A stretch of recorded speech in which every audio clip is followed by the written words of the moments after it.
سلام. امروز میخوایم ببینیم که وقتی پروژه رو لاین آرتش رو زدیم، خطوطش رو کشیدیم و تازه میخوایم شروع کنیم به رنگ کردن، اون رنگ اولیه‌ای که میخوایم بزنیم رو چیکار کنیم که راحت تر باشیم، بدونیم سریعتر اون شکل رو رنگ کنیم که حالا بعداً توی فضای اون رنگ بخوایم کار کنیم.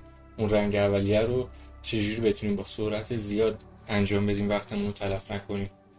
اول از همه یادتون باشه که رنگ و لاین آرت حتما لایه های جدا باشن. اگه تونستید پوشه های جدا هستن باشن. بعدن چند تا مرحله مختلف داره، چند تا حالت مختلف داره که هر کدوم از اینا رو که مربوط به آرت استایل خودتون بودش میتونستید داخلش پیاده سازی کنید، میتونید اینا رو انجام بدید. نوع اول این رنگ‌آمیزی ها رنگ‌آمیزی سنتیه، یعنی اینکه قلم و دست بگیرید، روی یکی از قلم‌ها کلیک کنید، رنگتون رو انتخاب کنید و شروع کنید داخل اون شکلتون رو رنگ زدن. این تقریبا روی همه آرت استایل جواب میده، ولی زمان برترین نوعیه که میتونید رنگ‌آمیزی کنید، یعنی خیلی وقت تلف شده زیاد داره، اما خب روی همه آرت استایل دیگه این جواب. مثلا یه دایره‌ای داری که لبه هاش سوراخ سوراخه، مثل این تصویر. اگر با سطل رنگ بخواید کار کنید، رنگ بیرون میریزه، شما میتونید دیگه به صورت دستی این کار رو انجام بدید. حالت دوم سطل رنگه. حالا اگه همونطور که گفتم لایه ها رو جدا بذارید، یعنی لاین آرت جدا باشه و اون لایه که میخواید رنگ کنید جدا باشه، ممکنه وقتی رنگ رو میذارید ببینید که کل صفحه یهویی با هم رنگ میشه. چیکار کنیم که این اتفاق نیفته؟ اول یه پوشه میسازیم، لاین آرت و اون لایری که میخوایم داخلش رنگ‌آمیزی کنیم و با هم داخل یه پوشه قرار میدیم.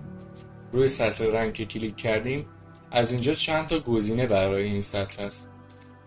روی گزینه دوم Refer to other layers کلیک میکنیم. حالا این لایه های دیگه که داخل این پوشه هستن رو هم شناسایی میکنه و اگه خطی باشه دیگه از اون رد نمیشه. الان من کلیک میکنم، همینطور که میبینید اگه شکلی کامل بسته باشه دیگه بیرون از اون رو رنگ نمیکنه. حالت سوم حالتی هستش که شاید کسی زیاد آموزش نداده باشه، جایی ندیده باشید، ولی من اینجا میخوام بهتون بگم.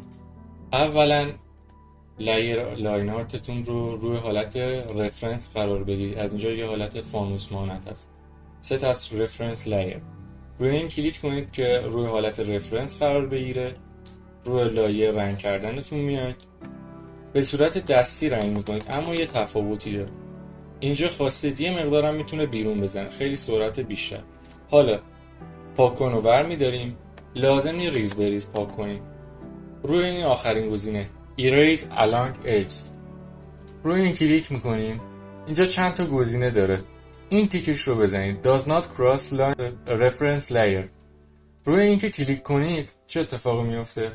از خطوط رفرنس عبور نمیکنه پاک کن، یعنی تا وقتی که این دایره پاک کن بیشترش بیرون این دایره رنگم باشه داخلش رو رنگ نمیکنه. با همین سرعت من میتونم کلش رو تمیز پاک کنم. این ورش نمیدونم چرا پاک نشد، به صورت دستی دیگه پاک. بعد از اینکه رنگ اصلی و رنگ بیستون رو انتخاب کردید و به این انواعی که گفتم گذاشتید داخل لاین آرتتون، میریم سراغ رندرگیری، رندر کردن کار، یعنی نور و سایه اضافه کردن، یه سری گرادینت ها اضافه کردن، نور پردازی و یه مقدار بازی با رنگ ها که اون رو در قسمت بعدی میخوام توضیح بدم، وارد مبحث ماسک و سلکشن میشه.